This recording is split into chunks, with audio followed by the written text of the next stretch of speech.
হাসিনা সরকার সব কিছু ধ্বংস করে ফেলেছে। ডক্টর ইউনূসের কঠিন অভিযোগ।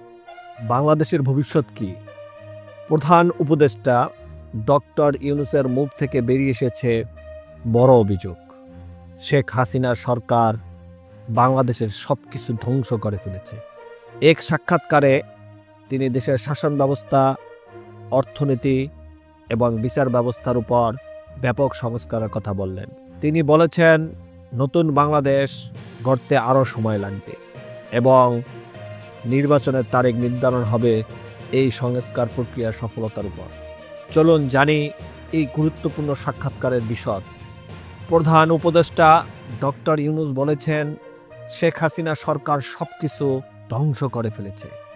তিনি দাবি করেন, গত 15 বছরের রাষ্ট্র পরিচালনার সকল নিয়মনীতি একেবারে ভেঙে পড়েছে। দেশের অর্থনীতি, শাসন ব্যবস্থা, আমলাতন্ত্র এবং বিচার ব্যবস্থা সবই এখন সংকটের সম্মুখীন। ডক্টর ইউনূস জানিয়েছেন যে দেশের সংস্কার প্রক্রিয়া দীর্ঘ এবং কঠিন হতে চলেছে, কারণ তারা একটি নতুন বাংলাদেশ গড়তে শুরু করেছে। তবে এই সংস্কার প্রক্রিয়া কতটুকু সফল হবে তা নির্বাচন অনুষ্ঠানের সময়ে নির্ধারিত হবে। এখন আসুন দেখি কি বলছেন ডক্টর ইউনূস নির্বাচনের ব্যাপারে। ডক্টর ইউনূস বলেন, আমি রাজনীতিবিদ নই, আমি শুধু পরিবর্তন চাই।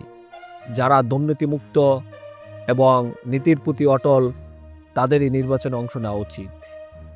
এছাড়া শেখ হাসিনার বিরুদ্ধে আন্তর্জাতিক অপরাধ ট্রাইব্যুনালের গ্রেপ্তারি পরোয়ানা জারি হওয়ার পর ডক্টর ইউনূস ভারতকে আনুষ্ঠানিকভাবে আহ্বান জানিয়েছেন শেখ হাসিনাকে ফিরিয়ে নিতে।